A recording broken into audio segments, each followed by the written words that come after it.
సనాతన దైవం. నేనే బ్రహ్మ,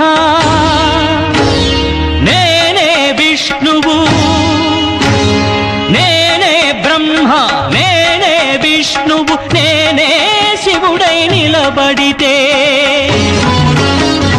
ఏ అర్హత నాకుండాలి, ఏ అధికారం కావాలి? అహం బ్రహ్మాస్మి, అహం బ్రహ్మాస్మి.